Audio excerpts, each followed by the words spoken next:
تکبیر اللہ اکبر نعرے رسالت یا رسول اللہ نعرے رسالت یا رسول اللہ نعرے حیدری یا علی نعرے حیدری یا علی اولاد غوث اعظم زندہ باد علیکم ورحمۃ اللہ وبرکاتہ۔ زندہ باد۔ وعلیکم السلام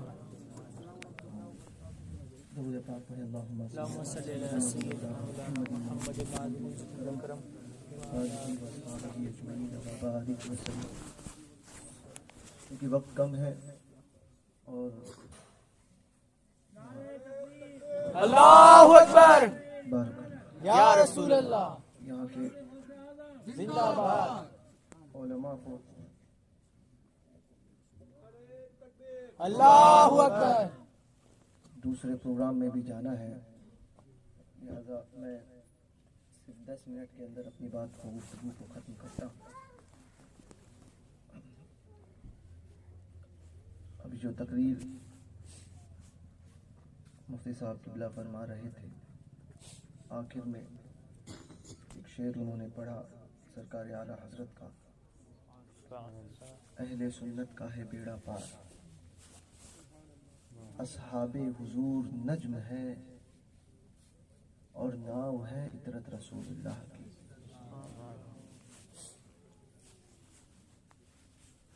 مختصر میں کہ مجھے 10 منٹ میں اپنی بات کو سمیٹنا ہے، عرض کروں کہ مفتی صاحب نے کہا کہ کچھ مولوی، کچھ نیم ملا اور کچھ جاہل حضرات صحابہ کی شان میں گستاخی کرتے ہیں۔ یہ تو ہے ہی، ساتھ میں کچھ نام نہاد پیر بھی اس میں شامل ہو گئے، سمجھے، جو اپنی محفلوں میں، اپنی مجالس میں صحابہ کی شان میں توہین کرتے ہیں، اپنے مریدوں کا ذہن بھی ویسا ہی بناتے ہیں۔ تو یاد رکھنا، قاضی ایاز سے لے کر امام اہل سنت تک، قاضی ایاز سے پہلے امام اعظم ابو حنیفہ سے لے کر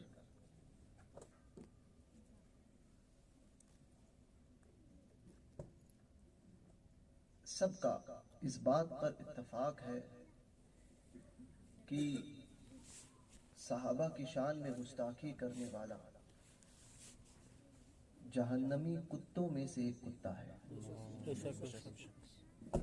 جہنمی کتوں میں سے ایک کتا ہے۔ اور بات آ گئی حضرت امیر معاویہ رضی اللہ تبارک و تعالی عنہ کی، تو یہ وہ صحابی ہے کہ جن کے متعلق، وہ صحابی ہے کہ جن کے متعلق سیدنا عمر بن عبدالعزیز رضی اللہ تبارک و تعالی عنہ نے فرمایا تھا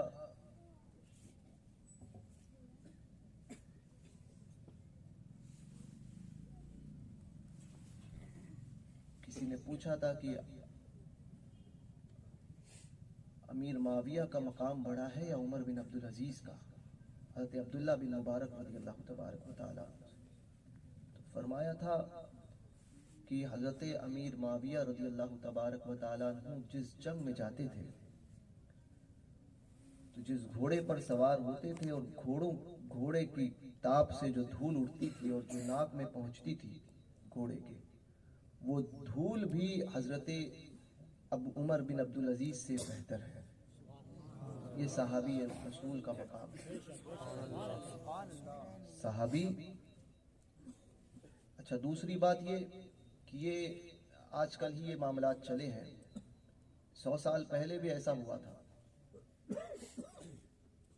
اس وقت تاج الفہول شاہ عبد القادر بداوینی رحمۃ اللہ تعالی علیہ اعلیٰ حضرت نے جنہیں محب رسول فرمایا ہے، سبحان اللہ سبحان اللہ، اور اعلیٰ حضرت فرماتے ہیں اب کون ہے ان کے بعد جن کے فتووں پر آنکھ بند کر کے اعتماد کیا جائے۔ میں نے اپنی زندگی میں 2 ہی شخص کو پایا جن کے فتاووں پر آنکھ بند کر کے اعتماد کیا جائے، ایک تو اپنے والد ماجد مولانا نقی علی خان رئیس المتکلمین، اور دوسرے حضور تاج الفہول شاہ عبد القادر بدایونی رحمۃ اللہ تعالی۔ تو تاج الفہول کے دور میں بھی تو اس وقت آل رسول احمدی رضی اللہ تبارک و تعالی عنہ کے حقیقی نواسے حضرت سید حسین حیدر مارہروی رحمۃ اللہ تعالی علیہ، یہ حضور سرکار نوری میاں رضی اللہ تبارک و تعالی عنہ کے پھوپھی ذات بھائی ہیں۔ آل رسول احمدی کے حقیقی نواسے، اعلیٰ حضرت کے پیر و مرشد کے حقیقی نواسے سید حسین حیدر مارہروی نے جب یہ دیکھا کہ یہ معاملات چل رہے ہیں تو انہوں نے ایک استفتاء تیار کیا، جس میں انہی سوالات کو پوچھا گیا اور اس کو بھیجا حضور تاج الفہول کے پاس، جواب حاصل کیا اور پھر علماء اہل سنت کی تصدیقات اس پہ حاصل کی۔ اس فتاوے میں حضرت پھر اس کو جمع کیا اور اس کو شائع کروایا رد روافظ کے نام سے اس کتاب کو۔ تاج الفہول رحمۃ اللہ تعالی علیہ نے اس کتاب میں شاہ عبدالعزیز محدث دہلوی رضی اللہ تبارک و تعالی عنہ کے حوالے سے ایک بات کو ذکر کیا ہے۔ وہ بات یہ ہے، شاہ عبدالعزیز محدث دہلوی نے فرمایا کہ میں نے خواب دیکھا کہ خواب میں حضور علیہ الصلوۃ والسلام اپنے اصحاب کی جماعت کے ساتھ موجود ہیں، اور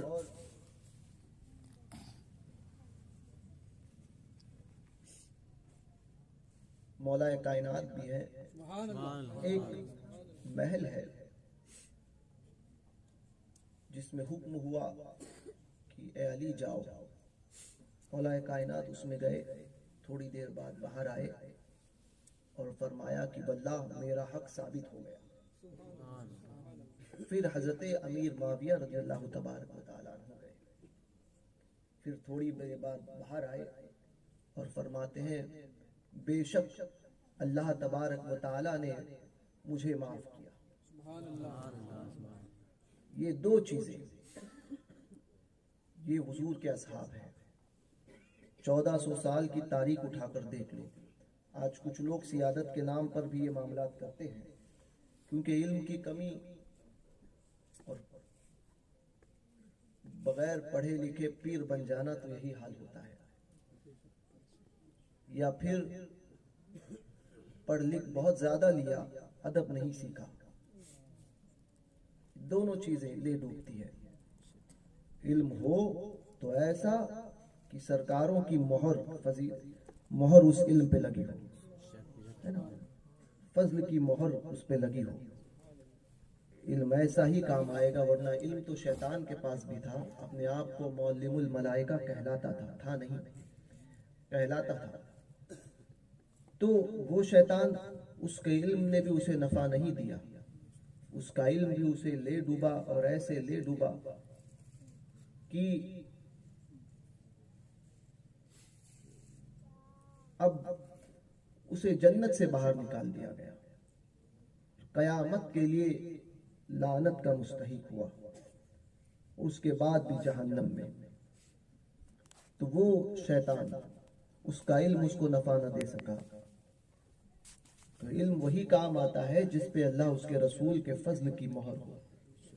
تو اللہ علم عطا کرے تو اپنے کرم سے علم نافع عطا فرمائے۔ تو ایسے پیر بھی آئے جو آج کل کے دور میں اپنے مریدوں سے بھی یہ بات کہتے ہیں، یا اپنی نجی مجلسوں میں اصحاب رسول کی برائیاں بیان کرتے ہیں۔ حضور نے فرمایا میرے صحابہ کو برا بلا مت کرو، میرے سارے صحابہ حق پر ہیں۔ 1400 سال کی تاریخ دیکھ لو، آج کل کوئی آ کر یہ کہہ دے کہ ہم کہتے ہیں یا ہمیں زیادہ علم ہے، یہ ہے وہ ہے۔ 1400 سال کی تاریخ اٹھا کر دیکھ لو، غوث پاک سے بڑا پیر کوئی ہو سکتا ہے؟ پیران پیر دستگیر جن کی طرف منسوب ایک کتاب ہے جس کا نام الگنیہ ہے، جس کو گنیت الطالبین کے نام سے یاد کیا جاتا ہے، اس کتاب میں غوث پاک عقیدہ دے رہے ہیں حضرت امیر معاویہ رضی اللہ تبارک و تعالیٰ عنہ کی صحابیت سے سبحان اللہ سلسلہ نقش بند کے بادشاہ حضرت شیخ مجدد الفسانی سبحان اللہ شیخ احمد سرہندی رضی اللہ تبارک و تعالیٰ عنہ، ان کی مکتوبات صدیق اٹھا کر دیکھ لو. اس کی پہلی جلد اور تیسری جلد، اس دونوں جلدوں میں حضرت امیر معاویہ کے مقام کو بیان کیا گیا. سبحان اللہ ان سے پہلے حضور آقائے نعمت غوث العالم محبوب یزدانی تارک السلطنت خواجہ مخدوم اشرف جہانگیر سمنانی رضی اللہ تبارک و تعالیٰ عنہ، ان کی لطائف اشرفی شریف مشہور کتاب ہے اور عام ہے، عام دستیاب ہے. اس لطائف اشرفی شریف کا 33واں باب آپ کھولو گے تو اس 33ویں باب کو حضرت مخدوم اشرف جہانگیر سمنانی کے حوالے سے حضرت نظام الدین یمنی رضی اللہ تبارک و تعالیٰ عنہ نے عقائد کے باب پر ہی باندھا ہے. 33 باب، چیپٹر 33 جو ہے اس کا عقائد کا باب لیا ہے. اور پھر حضرت عبداللہ بن مسعود رضی اللہ تبارک و تعالیٰ عنہ کے حوالے سے ایک بات نقل کی ہے جس کو امام اعظم ابو حنیفہ فرماتے ہیں. تو نقل کرتے ہوئے فرماتے ہیں اہل سنت کون؟ حضرت عبداللہ بن مسعود رضی اللہ تبارک و تعالیٰ عنہ فرماتے ہیں اہل سنت کون، سنی کون؟ تو آپ سے پوچھا گیا تو آپ فرماتے ہیں کہ سنی وہ ہے جو شیخین کو افضل جانے اور ختنین کی بزرگی کا قائل ہو. شیخین کون؟ سیدنا ابو بکر صدیق اور سیدنا فاروق اعظم، ان دونوں کو جو ہے شیخین کہتے ہیں. تو شیخین کی افضلیت کا قائل ہو، ان کی بزرگی کا، ان کی فضیلت کا قائل ہو اور ختنین کو بزرگ جانے. ختنین کون؟ سیدنا عثمان غنی ذو النورین اور حضرت مولا کائنات رضی اللہ تبارک و تعالیٰ عنہ. سنیت کی پہچان حضرت عبداللہ بن مبارک دے رہے ہیں. دور بڑا، حضرت امام اعظم ابو حنیفہ سے پوچھا گیا کہ سنی کون؟ فرمایا جو شیخین کی فضیلت کا قائل ہو اور ختنین کو بزرگ جانے، جو موضع پہ مسے کو جائز سمجھے اور جو حوض پہ وضو کرنے کو جائز جانے. اب یہ علماء بیٹھیں، یہ دونوں مسائل فروعی ہے نا، عقیدے سے اس کا تعلق نہیں ہے. موضع پہ مسا کرنا، یہ آپ اور ہم جو موزہ پہنتے وہ نہیں، یہ چمڑے کا موزہ ہوتا ہے جو بغیر سلا ہوا ہو، اس کو پہن کر اس پر مسا کرنا. تو یہ ایک لمبی بحث ہے کہ بہت لمبا مسئلہ ہے کہ 72 گھنٹے کب رہے گا، 24 گھنٹے کب رہے گا. بہرکیف تو اہل سنت کے نزدیک اس کو پہن کر نماز مسا کر کے نماز پڑھنے پر نماز درست ہے. یہ ایک مسئلہ فروعی مسئلہ ہے. عقیدے سے کیا تعلق؟ امام اعظم سے پوچھا گیا عقیدے سے اس کا کیا تعلق، تو امام اعظم فرمائیں گے کہ وہابی رافضی چڑھتا ہے، رافضی اس کا انکار کرتا ہے. جس چیز کا انکار رافضی کرے گا یا بد مذہب جس چیز کا انکار کرے گا اس کا تعلق عقیدے سے ہو جائے گا. فرماتے ہیں جو موضع پہ مسے کو ناجائز سمجھتا ہو، جائز سمجھتا ہو، اور جو حوض پر وضو کرنے کو جائز سمجھتا ہو، رافضی اس کا بھی قائل نہیں ہے.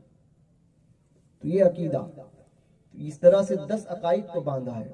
اسی میں سیدنا مخدوم اشرف جہانگیر سمنانی رضی اللہ تبارک و تعالیٰ عنہ فرماتے ہیں حضرت امیر معاویہ رضی اللہ تبارک و تعالیٰ عنہ کی صحابیت کے تعلق سے. ایک آیا وہ کہنے لگا کہ وہ یزید کے باپ تھے.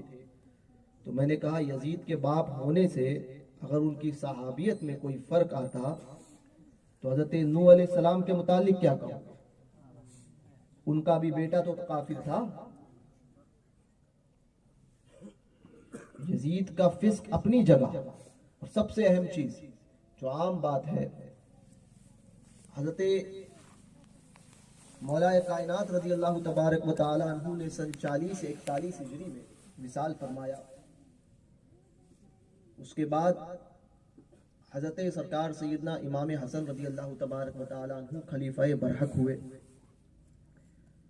6 مہینے تک آپ نے مسند خلافت کو سنبھالا. اس کے بعد آپ نے صلح فرمائی حضرت امیر معاویہ رضی اللہ تبارک و تعالیٰ عنہ.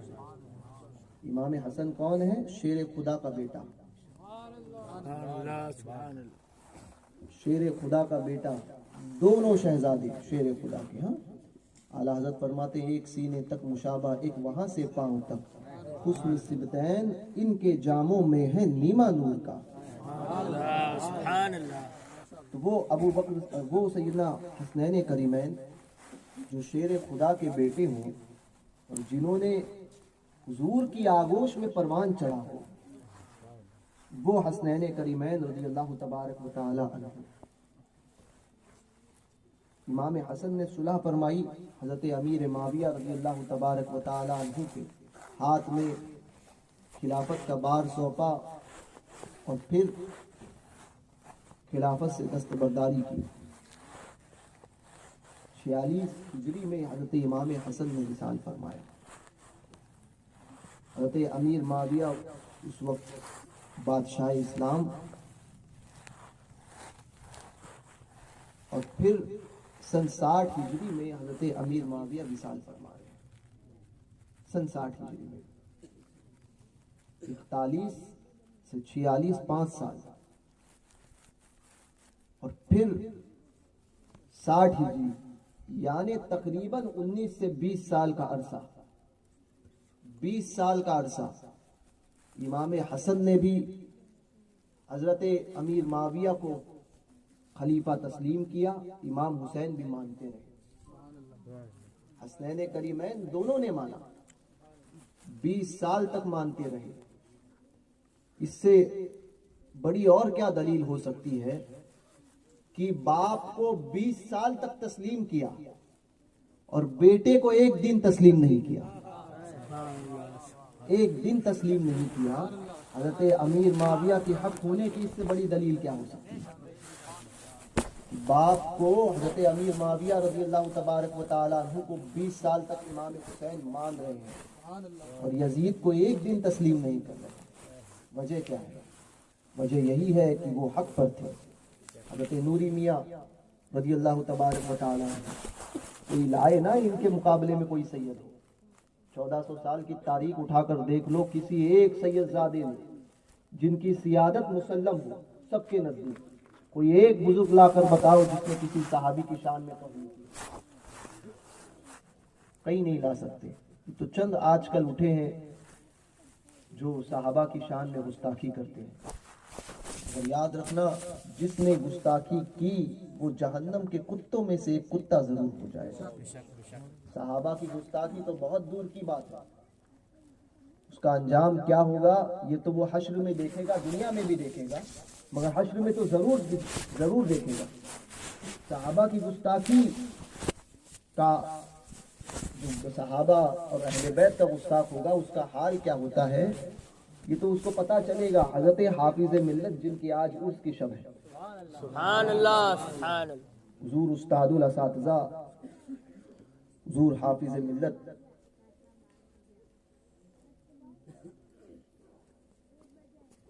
شاہ عبدالعزیز محدث مبارک پوری رحمۃ اللہ تعالی علیہ، وہ فرماتے ہیں کہ جو کسی عالم دین کا گستاخ ہو، بات کون کر رہا ہے؟ حافظ ملت فرما رہے ہیں. جو کسی عالم دین کی بارگاہ کی توہین کرے، فرماتے ہیں 10 پشتوں تک اس کی نسل میں کوئی عالم نہیں پیدا ہوگا. کسی عالم کی بارگاہ کی گستاخی 10 پشتوں تک، 10 نسلوں تک اس کی کوئی عالم پیدا نہیں ہوگا. فرماتے ہیں حضرت یہی معاملہ ہے ادب. حضور صدر الشریعہ بدر الطریقہ مولانا امجد علی خان اعظمی رحمۃ اللہ تعالی علیہ، حضور محدث کبیر کے والد ماجد، اعلیٰ حضرت کے شاگرد اور خلیفہ، ایک مرتبہ حضور صدر الشریعہ رحمۃ اللہ تعالی علیہ حمامہ شریف باندھ رہے تھے. کوئی خادم تھا یا کوئی شاگرد تھا، اس نے عرض کی حضور آپ وہ امامہ شریف بڑا اچھا باندھتے ہیں، بہت خوبصورت باندھتے تھے۔ کہنے لگا حضور آپ تو امامہ شریف بڑا اچھا باندھتے ہیں، مفتی اعظم صاحب تو یوں ہی لپیٹ لیتے ہیں۔ کہنے لگا حضور مفتی اعظم امامہ یوں ہی پہن لیا کرتے تھے اور پھر بھی ان کے حسن کا کوئی جواب نہیں۔ سبحان اللہ سبحان اللہ۔ کہنے لگا کہ آپ تو ایسا باندھتے ہیں خوبصورت، اور مفتی اعظم صاحب تو یوں ہی لپیٹ لیتے ہیں۔ حافظ حضور صدر الشریعہ نے جیسے ہی سنا فرمایا کمبخت میری نگاہوں سے دور ہو جا، دور ہو جا میری نگاہوں سے۔ کہنے لگا حضور کہتے ہیں تو میرے سامنے کھڑے ہو کر حضور مفتی اعظم کی بے ادبی کرتا ہے؟ حضور مفتی اعظم کی تیری جرت کیسے ہوئی میرے سامنے میرے پیرزادے کی گستاخی کرنے کی؟ فرمایا نکل یہاں سے، دور ہو جا۔ اس نے معافی مانگی، کہا کوئی معافی نہیں ملے گی، جا یہاں سے۔ کئی دن تک آتا رہا، آپ نے بھگا دیا۔ فرمایا یہ میرے پیرزادے کا گستاخ ہے، یہ کہتا ہے کہ مجھے انہیں امامہ باندھنا نہیں آتا، وہ تو لپیٹ لیتے ہیں۔ فرمایا کہنے لگے دور ہو جاؤ۔ پھر کچھ علماء کے پاس ہو گیا جو بڑے اکابر علماء تھے، ان سے کہا جا کر کہ حضور صدر الشریعہ سے معافی دلوا دیجیے۔ وہ علماء آئے، انہوں نے کہا کہ سبقت لسانی میں اس سے غلطی ہو گئی، معاف کر دیجیے۔ فرمایا نہ، میں معاف نہیں کروں گا، میں میرے سامنے اپنے پیرزادے کی گستاخی سنتا رہوں اور پھر یہ کہ اس پر اسے معاف کر دوں؟ نہ، میں نہیں کر سکتا۔ ہاں ایک صورت ہے کہ وہ جائے اور حضور مفتی اعظم سے معافی مانگے، اگر حضرت معاف کر دیں گے تو میں کچھ سوچ سکتا ہوں۔ یہ تھا ادب۔ تو حضور صدر الشریعہ رحمۃ اللہ تعالی علیہ نے یہ بات بظاہر بڑی چھوٹی ہے، مگر پتہ چلتا ہے کہ نچلا دروازہ ہی بند کر دو تاکہ انسان اوپر گستاخی کی سوچ نہ سکے، اوپر گستاخی کی نہ سوچ سکے۔ یہ اس سے درس ملتا ہے کہ پہلے ہی کہ اس نے آج حضور مفتی اعظم کے تعلق سے، امامے کے تعلق سے بولنا سوچا ہے، کل ہو سکتا ہے کوئی بات کو لے کر بولتے، پھر ہو سکتا ہے کہ حضور اعلیٰ حضرت پر جائے، اور یہی ہوتا ہے کہ انسان پہلے جو ہے وہ اپنے امام کی گستاخی کرتا ہے۔ سمجھے کہ ہمارے امام میں یہ عیب ہے، یہ کمیاں ہیں، یہ ہے، پھر جب یہ ہو جاتا ہے اور اس کو کوئی ٹوکتا نہیں ہے تو پھر وہ جاتا ہے پھر کسی بڑے کی بارگاہ، پھر کسی بڑے میں کمیاں نکالتا ہے، اور پھر ایسے گستاخیاں بڑھتے بڑھتے اس کو جو ہے کب بعض اوقات اس کے ایمان کو لے ڈوبتے ہیں۔ یہی گستاخی ہے۔ اس لیے ادب، لوگوں نے فرمایا، کسی شاعر نے کہا تھا ادب پہلا کرینہ ہے محبت کے کرینوں میں۔ ادب کا دامن کسی حال میں نہ چھوڑے۔ ہم جس چیز کو سمجھتے ہیں یہ گستاخی نہیں، یہ بے ادبی نہیں، یہ ہمارے نزدیک تو نہیں ہو سکتی، مگر بڑوں کے نزدیک وہ بھی بے ادبی ہو۔ عام چیز، اس لیے بزرگوں کی بارگاہ میں، آقاؤں کی بارگاہ میں بولنے سے 10 مرتبہ سوچو کہ پتہ نہیں یہاں بول دیا اور ہمیں پتہ بھی نہیں چلے گا کہ ہم کس طرح سے دین سے نکل جائیں گے، کیونکہ وہی سبب بنتا ہے۔ ہمارے ابا کہتے تھے کہ بزرگوں کی بارگاہ میں 2 چیزیں ہوتی ہیں، جب جایا کرو تو 2 چیزیں خاص طور پہ، کبھی یہ مت سمجھو کہ مجھ پر خاص کرم ہے اس لیے مجھے بلایا جا رہا ہے۔ بار بار کہیں جانا ہو کسی بزرگ کی بارگاہ میں تو یہ نہ سوچیں کہ مجھ پر خاص کرم ہے، یہ دعا مانگتے رہے کہ اللہ اس در پاک کا ادب ہمیں ہمیشہ نصیب فرمائے۔ غریب نواز کی بارگاہ میں جاتے ہو، جاؤ مگر ادب کے ساتھ میں، اس دعا کے ساتھ میں کہ اللہ ادب کے ساتھ میں حاضری نصیب کرے۔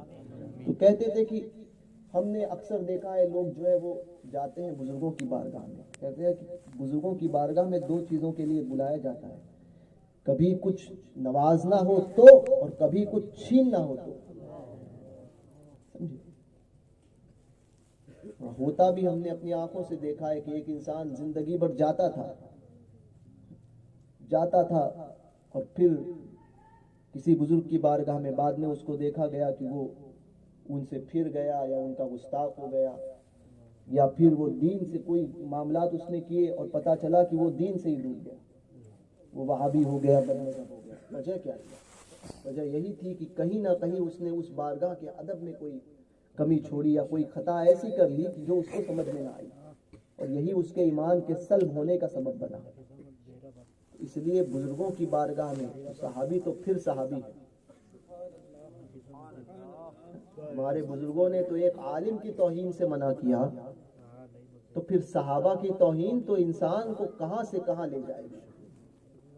نچلا دروازہ ہمارے بزرگوں نے بند کیا کہ ایک عالم کی توہین مت کرو ورنہ اوپر چلے جاؤ گے اور پتہ بھی نہیں چلے گا. تو اپنے بزرگوں کا ادب کرنا سیکھو. جس نے ادب کیا وہ پا گیا. اور نوری میاں فرماتے ہیں کہ حضرت نوری میاں سیدنا شاہ ابو الحسین احمد نوری، بات رہ گئی تھی، فرماتے ہیں حضرت امیر معاویہ رضی اللہ تبارک و تعالیٰ عنہ کا ذکر جب بھی ہم کریں گے خیر کے ساتھ کریں گے. اور فرماتے ہیں محبوب الہی سے کسی نے پوچھا تھا تو آپ نے جواب دیا تھا. سیدنا شاہ محبوب الہی رضی اللہ تبارک و تعالیٰ عنہ سے معتبر کوئی پیر اور معتبر کوئی سید ہو سکتا ہے، کوئی عالم ہو سکتا ہے نہ. ہمارے لیے یہی کافی ہے کہ ہمارے سب بزرگوں نے، اہل سنت کے تمام بزرگوں نے اصحاب کا ادب کیا اور سکھایا. ہمارے لیے دلیل یہی کافی ہے کہ ہم انہی بزرگوں کی روش پر چلیں گے جنہوں نے ہمیں یہ جام پلایا. اس کے بعد میں آج کا کوئی بھی آیا ہوا کوئی بھی حوالہ دے گا، اس حوالے کو ہم نہیں مانیں گے. ہمارے لیے، عام آدمی کے لیے بول رہا ہوں، یہی کافی ہے کہ ہمارے بزرگوں نے ادب کیا تھا، اس لیے ہم کریں گے. اور مزید دلیل کی ہمیں ضرورت نہیں ہے کہ فلاں کتاب میں ایسا لکھا ہے فلاں کتاب میں نہ. ہمارے لیے یہی کافی ہے. یہ کتابیں یا یہ حوالے ہمارے بزرگوں نے نہیں پڑھے ہوں گے. اگر کوئی کہے نا کہ فلاں کتاب میں ایسا ہے فلاں کتاب میں ایسا ہے، آج کل ایک رافضیوں کی ایک کتاب لے کر لوگ چلتے ہیں نہج البلاغہ، اس کے حوالے کافی دیتے ہیں، تو اس جاہل کو یہ بھی نہیں پتا کہ کتاب لکھنے والا ایک رافضی ہے. سمجھے؟ تو ایسے حوالوں کو نہیں دیکھا جائے گا، دیکھا اس کو جائے گا کہ جن بزرگوں کے نقش قدم پر. اس لیے اعلیٰ حضرت نے فرمایا تھا تیرے غلاموں کا نقش قدم ہے راہ خدا، وہ کیا بہت سکے جو یہ سراغ لے کے چلے. یہ ہمارے لیے، ہم سنیوں کے لیے، عوام کے لیے اتنا کافی ہے کہ ہمارے اکابر بزرگوں نے جو اس دنیا سے چلے گئے، اپنی مزارات میں آرام فرما رہے ہیں، ان سب نے ان سے محبت کا درس دیا اور ان سے محبت کی. ہمارے لیے یہی دلیل کافی ہے ان بزرگوں سے، ان صحابہ سے اور اولیاء کاملین سے محبت کی. بس مزید اور کوئی دلیل کی ضرورت نہیں. اللہ تبارک و تعالیٰ کہنے سننے سے زیادہ ہمیں عمل کی توفیق عطا فرمائے، اور جو کچھ سنا گیا کہا گیا اس پر ہمیں عمل کرنے کی توفیق رفیق عطا کرے. دوران گفتگو اگر کوئی غیر شرعی کلمات میری زبان سے نکلے ہوں تو میں ان سادات علماء کی موجودگی میں، ان کی گواہی میں، آپ سب کی موجودگی میں ان تمام باتوں سے، غیر شرعی باتوں سے اور خلاف شرع باتوں سے توبہ اور رجوع کرتا ہوں. اور آپ بھی اس نیت سے کہ میری کسی غیر شرعی بات پر آپ نے حامی بھری ہو تو آپ بھی اس سے توبہ اور رجوع کریں. پڑھیں استغفر اللہ بالکل ذنبی واتوب الیہ لا الہ الا اللہ محمد رسول اللہ صلی اللہ علیہ وسلم. ذات پاک کے چند اشعار جو ہے میرے ساتھ مل کر پڑھے. سبحان اللہ سبحان اللہ.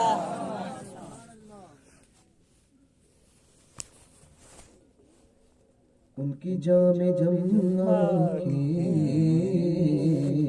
شیشے بدن میرا ان کی جام کی شیشے بدن میرا، ان کی بند مٹھی میں سارا باغ پن میرا، عرض گنگ بھی میری ہے، خطہ جمن میرا، جمن میرا، عرض گنگ بھی میری ہے،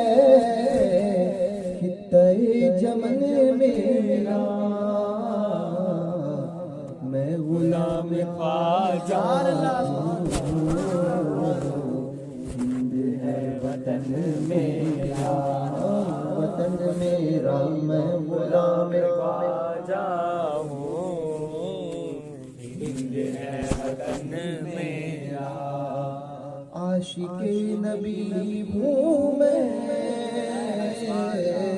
وارث علی ہوں میں، عاشق نبی ہوں میں، وارث علی ہوں میں لہو نہ پائے گا حشر تک کفن میرا، کفن میرا میں لہو نہ پائے گا حشر تک کفن میرا، میں نے سارے کام اپنے مصطفیٰ کو سونپے ہیں، میں نے سارے کام اپنے مصطفیٰ کو سونپے ہیں، کیا بگاڑ پائے گا دور پر فتن میرا، کیا بگاڑ پائے گا دور پر فتن میرا، میں غلام خواجہ ہوں، ہے وطن میرا، میں غلام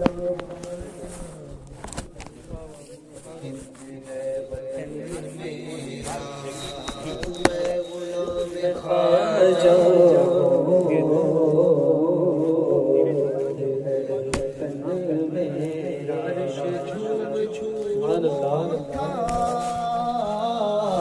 قدسیوں کو بچایا،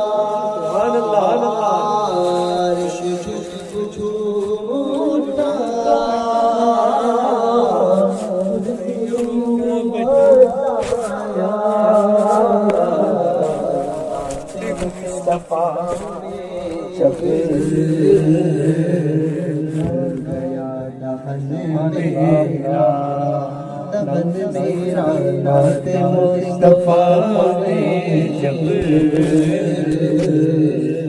گیا دہن میرا، اور عرش سے پرے جا کر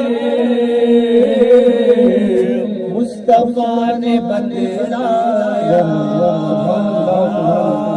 عرش سے پرے جا کر مصطفیٰ نے بتلایا، یہ زمین بھی میری ہے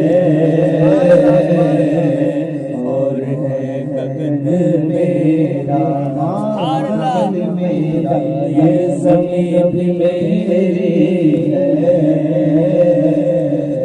اور ہے گگن میرا، میں غلام خواجہ ہند ہے وطن میرا، میں غلام خواجہ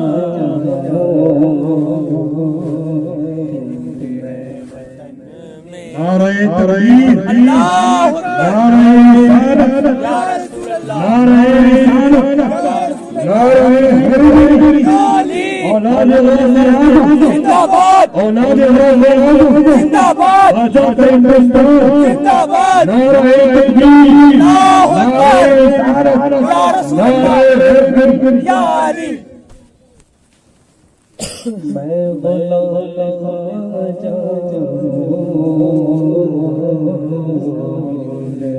وطن میرا، وطن گلشن مدینہ سے نظم مجھ کو نسبت ہے، گلشن مدینہ سے نظم مجھ کو نسبت ہے، ایک ایک کلی میری گل میرا چمن میرا، چمن میرا ایک ایک گلی میں اور چمن میں